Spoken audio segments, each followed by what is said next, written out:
You are listening to the Doc Malik podcast. This show is 100% independent and fully funded by listeners like yourself. So, if you wish to support Ahmed in all that he is doing, then please subscribe to his channel on Spotify or his Substack. Or simply buy him a coffee with a one-off donation, links to which can be found at docmalik.com. Now, let's get on with the show.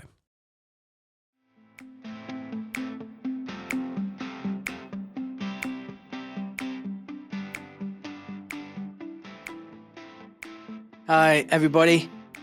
I'm doing one of my monologues again. I got a lot of really good feedback following the breakdown of the Dr. Patrick Soon-Shiong Tucker Carlson interview. People liked it a lot. I've just had so much feedback, so thank you, everybody. Apparently, you quite liked the fact that it was a short podcast. It was succinct. It was to the point. Bang, bang. You know, some of you said, "Look, I don't have 2 hours to listen to everything else. I just can't listen to all your content." And actually, that was quite a good thing you did, just packaging everything in about half an hour to 40 minutes. So I'm just going to do another bonus episode on a topic that I think is really important, and I just want to thrash it out there. And that's on 5G. You know, that conspiracy theory, that thing that was being rolled out at the beginning of the pandemic across the Western world. Remember that? Those ugly masks everywhere you look. I'm going to talk about that. So 5G is not progress. It's a war on biology. And let me explain why. So I'm going to be clear right from the start. This isn't some tech rant. I'm not talking about patchy mobile signal or some loony tinfoil hat conspiracy theory. I'm talking about conspiracy reality. I'm talking about the biological effects of 5G, on your phone. The real documented harms that are being completely ignored by mainstream media, by everyone, frankly. We've been sold the idea that faster data equals progress, but no one's asking the more important questions. So, at what cost are we getting this progress, this faster data? Just because EMS and 5G are invisible doesn't mean they're harmless. If we could see the full spectrum of electromagnetic frequencies, we would be blinded. If we could hear them, we would be driven mad. This is an assault, but it's silent, it's constant, and it's unrelenting. And it's on our bodies, our minds, and our cells. And the most dangerous part is we're not even aware it's happening. And that means that you can't take steps and measures to protect yourself and your loved ones from it because you're just oblivious to the fact that this is ongoing. So what is 5G doing to our bodies? I'm going to break it down in plain and simple to understand language. Right. Number one, 5G attacks our nervous system. And we're seeing evidence of neurological effects, anxiety, depression, brain fog, insomnia, and more.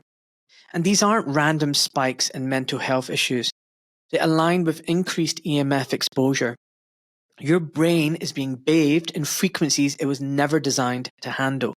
And we are beings of light, magnet, electricity, frequency. That is us at a core. And the mechanism, well, EMFs, including those from 5G, activate something called voltage-gated calcium channels in the brain. And these are in the cell membranes. This causes an influx of calcium ions into neurons, which leads to excessive neurotransmitter release like glutamate, disrupted electrical signaling, and ultimately neuroinflammation. The result?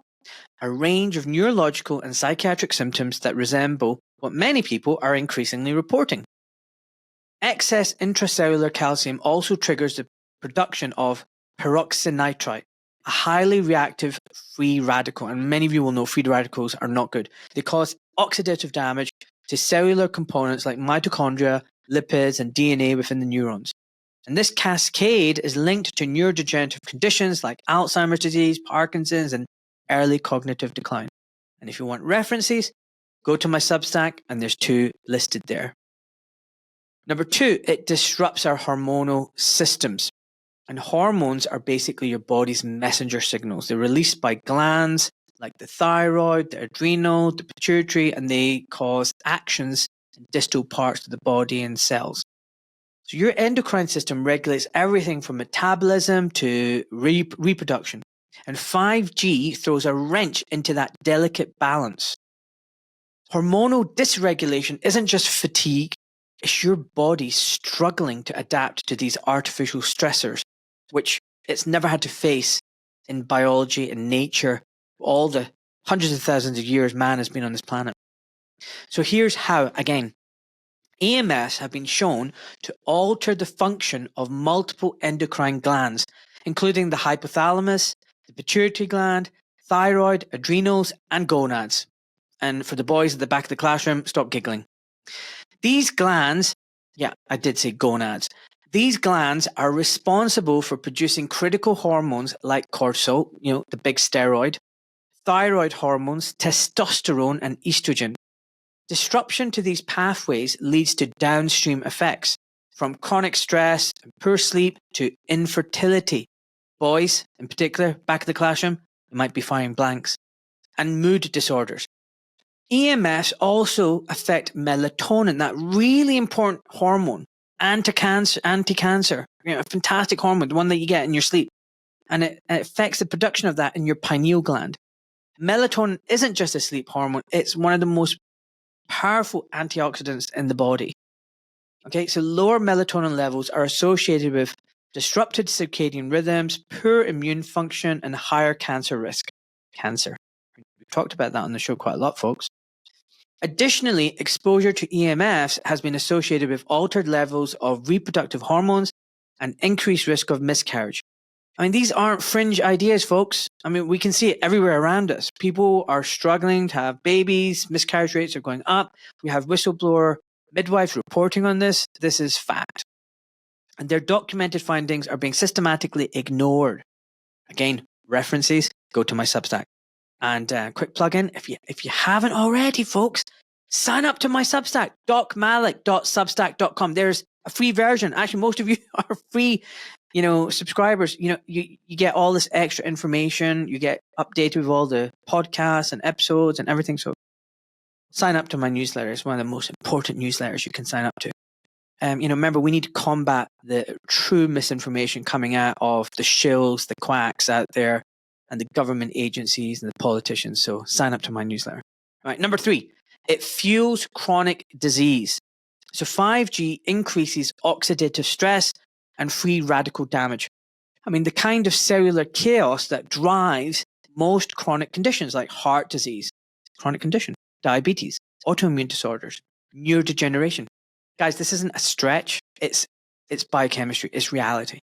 So again, let's dive down into how it happens. So this radio frequency radiation exposure, this EMF, especially from low intensity non-thermal EMFs like those in 5G, stimulate excess production of reactive oxygen species, ROS, inside the cells. This isn't good.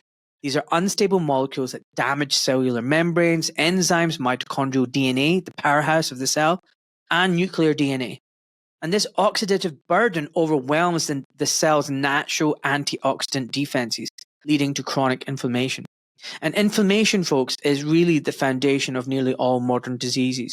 So, I know they would like to tell you it's genetic diseases, but, genetic diseases account for maybe 5% at best of diseases. Most diseases are not about your bad genes. You're not guilty of having bad genes. It's about your lifestyle, toxicity, chronic inflammation.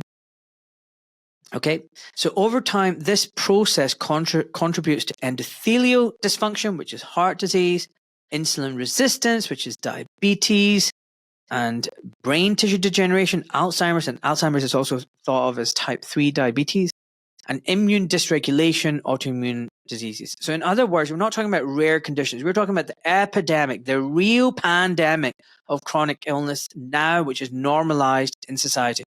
Again, if you want a reference for all this stuff, see my Substack, because you know what it's like. You'll share this with your friends and family. Be like, well, where's the evidence?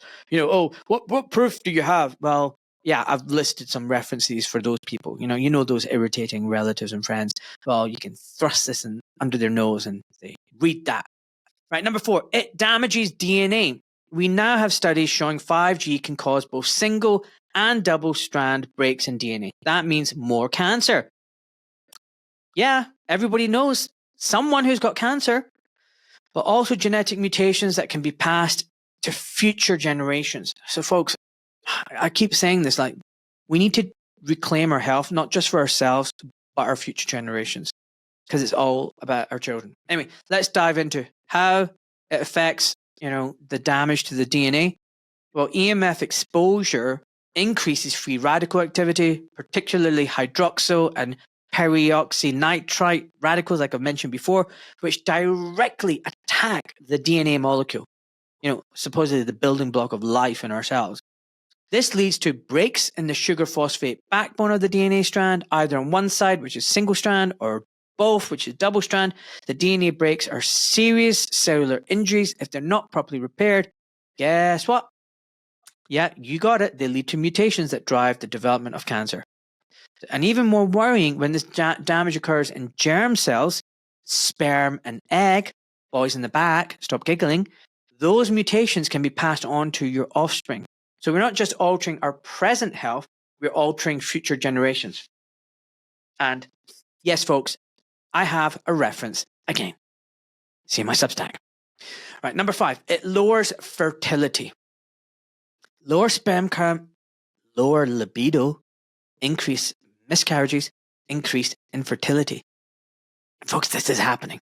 Like, if we were an animal species based on our dropping sperm count, we would be on the endangered list. We are seriously at risk of going extinct. It's worrying. And most Western nations in particular are not meeting population match levels. Like, we're not making enough babies to replace the population that we've got. So we've got declining populations. This is a demographic time bomb. Almost everyone I know, like, not everyone I know, but I know a lot of people who are struggling to have babies, are going for IVF, miscarriages, and you name it. Not good. Okay? So this is happening. And it's not just lifestyle, it's our biology is under attack. And we're calling all of this progress, by the way. Yeah, go figure. So how does this happen? The EMF exposure increases, again, the free radical activity, like the ones I've just mentioned that damage the DNA. And because they directly damage the DNA molecule, this is causing problems with our germ cells, sperm and egg, and these mutations can be passed on to our offspring. Okay. Next, it causes cell death. Apoptosis. Apoptosis is programmed cell death, and it's being accelerated. And that means faster aging, more neurodegeneration, and damaged reproductive capacity. How? Again, EMFs activate, like I said, those voltage-gated calcium channels, VGCCs, leading to an excessive influx of calcium ions into the cells. This drives a biochemical cascade involving, yet again, like I said, nitric oxide, peroxynitrite formation, and that activates the mitochondrial intrinsic pathway of apoptosis. And this pathway involves mitochondrial membrane disruption, release of cytochrome C, and activation of caspase-3, the enzyme that executes the cell self-destruction, like literally pressing the self-destruction button. Like on the Star Trek like episodes where, the Borg have like taken over the ship, and then they have to do a self-detonation thing, and there's a countdown. Well, that's what it's doing. Basically, you're just destroying yourselves. Okay. And when this process is over-activated, it leads to premature cell loss in tissues like the brain, heart, and reproductive organs. So that's not just aging faster, it's increased risk of neurodegenerative diseases, heart issues, infertility, and impaired tissue repair. Again, I've got a reference for those pesky people that keep asking for them. I want the data and the science. All right, well, you've got it. Number 7, it hijacks calcium signaling in cells. We've talked about calcium ions. Remember, they're messengers in the body. 5G messes with that signaling. It leads to inflammation, mitochondrial damage, and dysfunction across multiple organ systems. And this excess calcium that floods into the cells, it causes big problems downstream. So mitochondrial damage leading to reduced ATP energy production. ATPs are like the energy building blocks of life. Inflammatory pathways, increasing oxidative stress, nitrite oxide and peroxynitrite production, which remember I talked about damages protein, lipids, and DNA. Disrupted gene expression affecting cell function and development. And the cumulative effect, you've got this chronic low-grade inflammation, energy deficit, accelerating breakdown, and all without any obvious immediate symptoms. References there. 8. It increases cancer risk massively. And remember, like a lot of things, it's multifactorial. So yes, probably, mRNA tech causes cancer, increased cancer risks, and there's 40 different methods in which that can happen. See previous bonus episode of mine. But it's not just that. Cancer can be because of lots of different things, radiation, toxins, and this is another example. So we're not talking about just one mechanism. We're talking about at least 15 documented ways in which 5G can contribute to cancer development. And the primary mechanism, again, starts with overactivation of that voltage-gated calcium channel, VGCCs, leading to a biochemical cascade involving excess intracellular calcium, promoting oxidative stress, the radical formation, both of which are mutagenic and damaging DNA, breaks in DNA strands, increasing the risk of carcinogenic mutations, inhibition of DNA repair enzymes, reducing the cell's ability to correct the damage, suppression of melatonin, remember that hormone that protects against cancer and supports immune surveillance. That guy Patrick would like you to think that you've got defective immune system and you need his BioShield to fix it. God, someone passed me the vomit bucket. Disruption of apoptosis, which allowing damaged or mutated cells to survive and proliferate.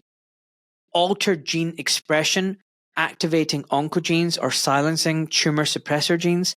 Increased angiogenesis, which promotes blood supply to tumors. Increased heat shock protein expression, which can promote tumor growth. Cell membrane damage, impairing signaling and immune detection. Mitochondrial dysfunction linked to oncogenic signaling. Immune suppression, allowing cancerous cells to evade detection. Chronic inflammation, which underlies many cancers. Disrupted hormonal balance, which can drive hormone-sensitive cancers.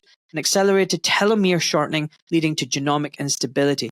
And these aren't fringe theories. These are mechanisms outlined in peer-reviewed science and detailed in Dr. Martin Paul's landmark review of non-thermal EMF effects and the papers referenced.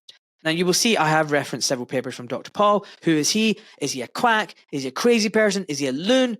Well, he's a professor of biochemistry and basic medical sciences at Washington State University.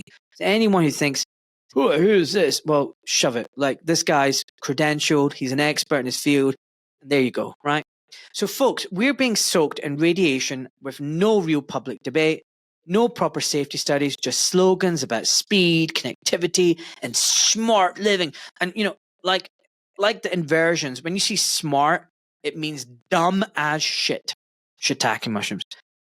But, and then when they say smart for who? Right? We are the test subjects in a live experiment, and most people have no idea. Now, I'm not saying throw your phone in the bin, but I'm saying we need to wake up. This isn't conspiracy. This is consent by silence. Talk about it. Share the silence. Protect your health. Share this article with as many people as you can. Stay curious. Stay awake. Stay human, folks.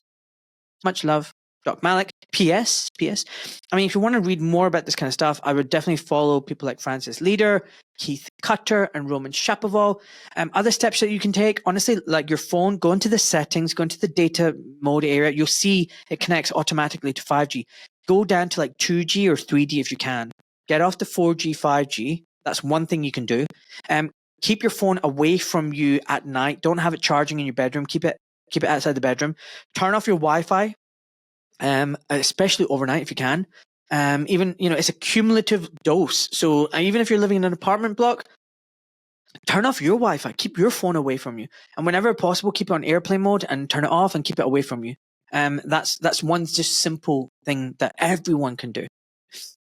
Just another quick note, folks. Thank you so much for the recent people who have left 5-star reviews on Apple and Spotify. Folks, please keep doing it. I mean, look, very, very simply, why am I going on about this? Look, when you walk down High Street, right, you want to go down to, you want to have a pizza at a pizza restaurant. There's 2 pizza restaurants. One is dead quiet and one is rammed, right? And the one that's rammed, they tell you need to wait for 25 minutes. You're still going to wait because you don't want to go in the the quiet restaurant. You're like, why is no one else eating there? There must be something wrong with the pizza in there. Everyone's raving about this pizza restaurant. It's rammed. I'm going to wait for it. So it's just human nature. When you see people,